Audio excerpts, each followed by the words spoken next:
numva byaranyuze. Yego warikinishije. Nawe rero niyo mpamvu ukwiye kumpamagara nkaguha ubujyanama nkakwereka ibishoboka kuba twaguhera umuti n'ibyo ushobora gukora bishobora kugufasha kumererwa neza ukagenda ubimenya, sibyo? Nta mafaranga ngahe? Woze kumpamagara mu gitondo tugende tuvugana tuganire, cyangwa mpamagara nyuma y'ikiganiro tugende tuganire nkubwire ibintu byagufasha kumererwa neza. Buri kibazo ntabwo ari amafaranga, icy'ingenzi ni ubuzima buzira umuze. Se hari amafaranga utatanga ku buzima buriya? Niyo mpamvu icy'ingenzi ari uko uri bugire ubuzima bwiza. Mpamagara nyuma y'ikiganiro tugende tuganira, mbwiye byinshi, nanjye hari ibibazo byinshi mari bugende nkubaza bishobora kuza kugutuma umererwa neza, nkaguha inama, ubufasha nshoboye kuguha nkabuguha, ibintu bikaza kugenda bimera sawa, sibyo? Sawa sawa, ino nimero imezaho Kennedy, ibintu bize kugenda bimera sawa, sibyo? Sawa. Umuvandimwe roherera Kabeza turamushonje agiye igitondo cyiza, turimo tuze kugenda tumuryohera, twizere kameze neza cyane. Nimero ni yayindi ni 078 274 wowe ukinishije ugasanga umudamu nta mavanginga akigira, wapi bamubatije amazina mu Kagatare, ugasanga umwana bati yakomeye nk'isogi y'agasi. Yose amazina rwose n'inyandagazi ashaka kuba agenda akagutera ipfunwe mu bantu, usanga wabaye igicibwa. Umugabo wahora avuga ati ntago ndyohereza, ntago bimeze gute, ariko mu by'ukuri hari ni ikibazo kiba kigomba gusuzumwa witaye ku bintu bigiye bitandukanye ubuzima bwa muntu yanyuzemo. Ese wowe ushobora kuba buriya baravuga ngo impuhwe, hari umuntu wagize kumbwira akantu ariko nanjye ngatekerezaho, buriya kugira ngo imibonano igende neza nuko mu mutwe w'umuntu hameze neza. Bifite ibibazo ntago watekereza imibonano mpuzabitsina. That's why ikintu cya mbere cy'ingenzi buri bukore no kubanza kumererwa neza mbere na mbere, dore ko ushaka gukora imibonano mpuzabitsina. Bivuze ko iyo ufite mu mutwe hameze neza, watekereje, ubwonko bwawe nta stress, umeze neza, muri make gushyukwa cyangwa kugira ubushake bw'imibonano ku mudamu cyangwa kugira ubushake bw'imibonano ku mugabo ndabyita ngo ni umurengo. Ifite ibibazo ntago igitsina rwose cyahaguruka, reka nacyo kirabimenya kikabyanga. Niyo ugomba kugenda umpamagara tukabanza tukareba si impamvu yateye kurangiza vuba kwawe niye. Ese ukora ibyo ugomba gukora byose ibintu ntibigende neza? Niyo mpamvu kugira ngo umenye ibyo byose ubisobanukirwe, hari ibintu dushobora kukuvura tutaguhaye umutabwa ari ubujyanama tuguhaye. Niyo mpamvu icy'ingenzi ari kimwe, ugomba kugira ute gufata ino nimero ukaza kugenda usobanukirwa byinshi bigiye bitandukanye. Ushobora kuba waragiye ku mavuriro menshi avuga ati kugira ngo urutere akabariro ibihumbi 200, ukumva nyine kubera ko ufite ikibazo ukayatanga, ariko mu by'ukuri ugasanga ntunakize. Niyo mpamvu uri umuti wa mbere kuganira n'umuntu, ubanza ukamenya impamvu imutera icyo kibazo, icyo gihe umufasha neza kurenza uko umuntu aje ukamuhereza umuti. Niyo mpamvu usanga bari abadamu batagira amavangingo, asanga agiye kwiheba akagira complex ngo nta mavangingo agira, akashobora kuba atagira amavangingo no bitewe n'umugabo wiwe. Si umugabo we nimba arangiriza umunota umwe no gutaza amavangingo azaza, azakora imibonano umunota umwe amavangingo aboneke. Usanga wa mudamu agiye kwirukanka akora byo akoze hose ngo anezeze umugabo, ariko ugasanga ikibazo ntabwo kiri kuri wa mudamu, umugabo niwe udafite nosiyo ku byarimo, cyangwa se ugasanga ni n'uburwayi yagiye ahura nabwo bumutera ibyo bibazo. Niyo mpamvu ugomba guhamagara kuri za nimero ni 078 274 ibintu kaza kugenda bimera neza. Kwa kuri itumanaho rya Airtel Tigo 0726 89 61 49, ibintu kaza kugenda bimera sawa, kugenda umera neza cyane. Abadamu rero bagiye bafite kiriya kibazo cy'ise, ugasanga uruhu rwawe rwaragiye rwangizwa n'ise. Si ku badamu gusa, ise ntabwo ifata umudamu gusa, ushobora gufata n'umugabo, igafata umwana, igafata umukuru, igafata umusaza, igafata umukecuru, aho hantu hose. Rero kiriya kibazo kiriya ndwara y'ise ni ibintu bivurwa bigakira. Igihe usanga umuntu afite iriya se, ugasanga afite ipfunwe mu bandi, ugasanga niba umuntu uhora yambaye ibintu atakabaye yambara kubera ko ari guhisha ise, uruhu rwe rwaragiye rurangirika, nawe ubwo arireba akumva bimuteye ipfunwe. Ntabwo ugomba kumuhamagara kuri za nimero agenda ngufasha kumererwa neza. Abantu bafite cya kibazo cy'imyate ugasanga umwate yaragiye araburwara uhora umurya ariko wabuze igisubizo cy'uwo mwate, mpamvu ugomba kumpamagara aguhereza produit igufasha kumererwa neza, ibintu bikaza kugenda bimera sawa cyane. Usanga abadamu bagize cya kibazo cy'ama infection. Nongere mbisobanure neza, iyo mvuze ama infection ntabwo mba mvuze ama infection yo mu maraso, mvuze ama infection vaginal n'ama infection muri ya myanya y'ibanga. Usanga umudamu ikimenyetso gishobora kuranga umudamu ko afite, gishobora kubwira umudamu ko afite cyo kibazo cy'ama infection, ari kwishimagura mu gitsina mu gihe kimwe, ugasanga ari kokerwa, ugasanga ibintu ntabwo bimeze neza cyane, usanga ntabwo ajya anezererwa n'imibonano, usanga bikora babara, yagira ngo aranarangije nk'aho hakaje amavange ngo hakaza ifuro. Mu gihe cy'imibonano ugasanga umugabo aramwinubira kubera karashyiramo, ntasohoramo yumva ibintu, abona ibintu birenduka bisa nk'amata yapfuye binahumura nabi, usanga bigiye kubangamira umugabo cyane. Tutirengagije rero ko habaho n'uburwayi, ariko hari n'abadamu mushobora kuba mutita ku myanya yanyu y'ibanga ngo muhagire isuku ku buryo bufatika. Ugasanga umudamu isi tubamo uko yubatse, ahanini umuntu arya yakoze, bivuze ko ugomba guhiga ugasohoka ukava mu rugo ukirwa mu nzira ugenda imayisha y'isi. Niyo mpamvu icyo uba ugomba gushaka ugakora ni kimwe, ntabwo ukwiye gutanga ugere mu rugo kubera ko wirengagiza ibyo bibazo, wagiye muri ibyo bibazo byose rero uhiga amafaranga, uhiga icyababeshaho umuryango, ugeze mu rugo mu gihe cy'inka wakoze ngo woge umubiri wose uze guhana biriya bintu umugabo umeze neza uhumura uri fresh, ugasanga waragiye wiyogeye mu maso, icyo giye ku maguru, nta no kwitawaza, uragiye aryamye mu kanya umugabo uraje umuhereje ibintu, umugabo arabikoze, araguteguye ibintu bimeze neza, abaye reka mbyite gucomeka abaye agishyiramo, ukumva impumuro mbi rwose mutanze imbere.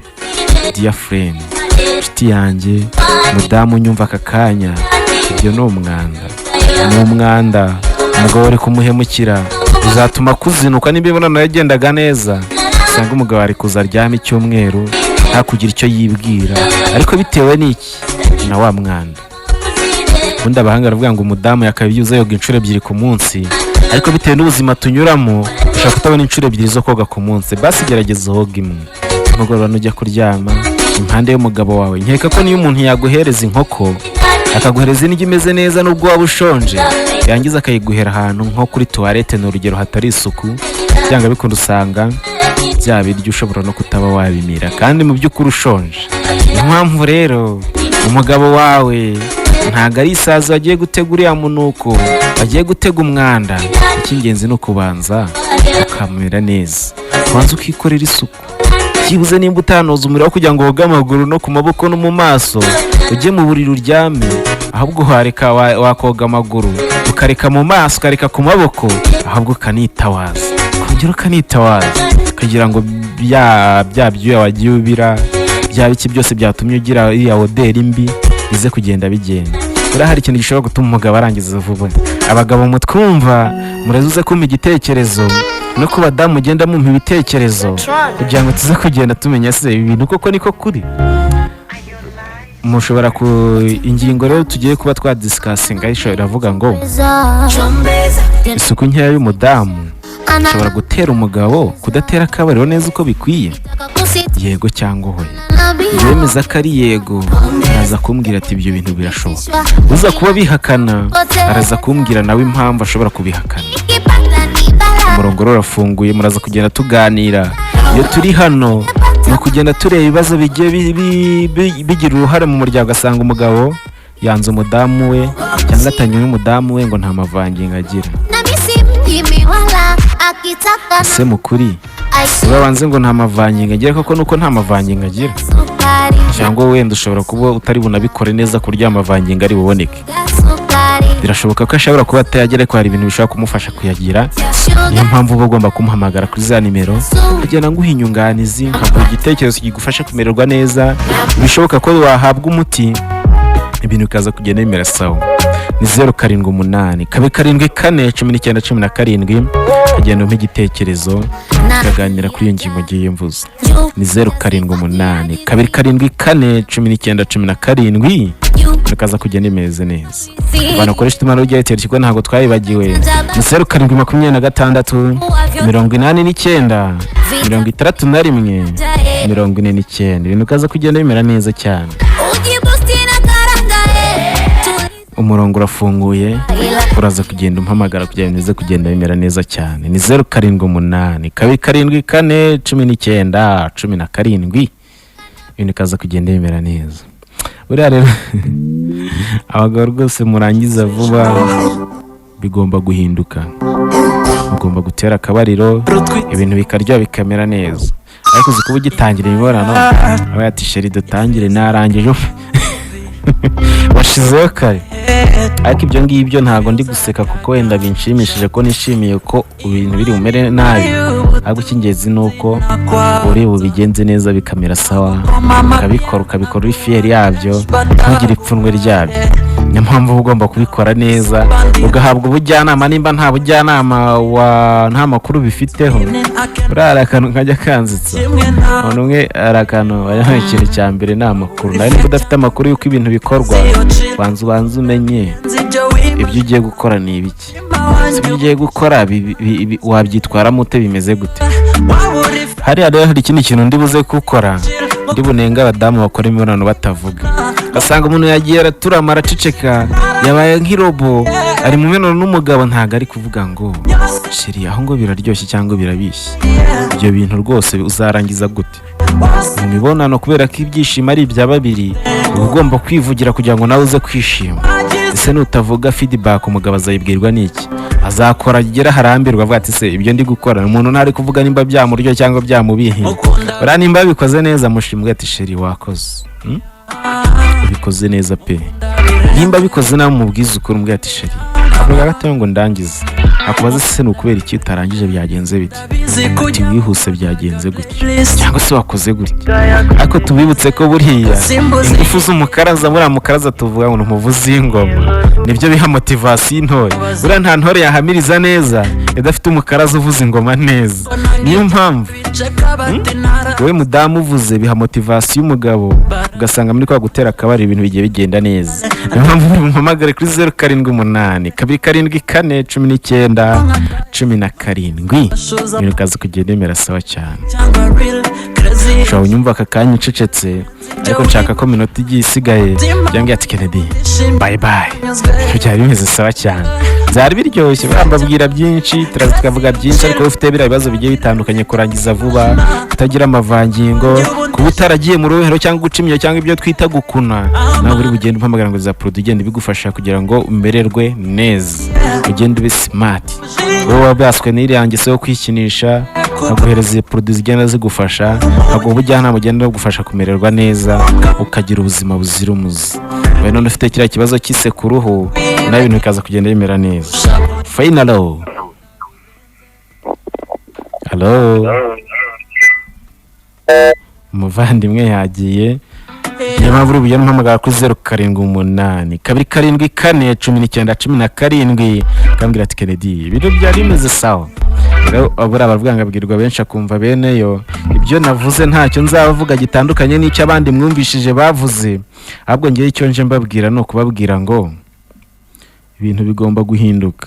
Menye uburyo kigomba kuza kugufasha, menye uburyo kigomba kuza kumererwa neza, ukagenda ugira ubuzima bwiza. Mpamagara kuri 0788 274 19 17. Nize kugenda bimera sawa cyane. Finalo. Hello. Hello. Yes, ndakumva neza rwose. Mzali. Yego Zalia. Ndafuza wazaga.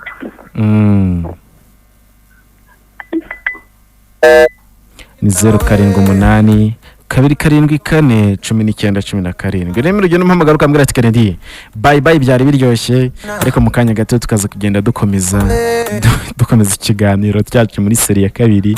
Nigenda bimera neza. Ni 0788 274 19 17. Kambwira ati Kennedy bye bye, ibintu byari bimeze sawa. Abo tugenda tubana rero umurongo ntago bugiye ufunze, uragenda ugumiza umpamagara tugiye tuganira. Ni 0788 274 19 17 cyangwa se 0726 89 60.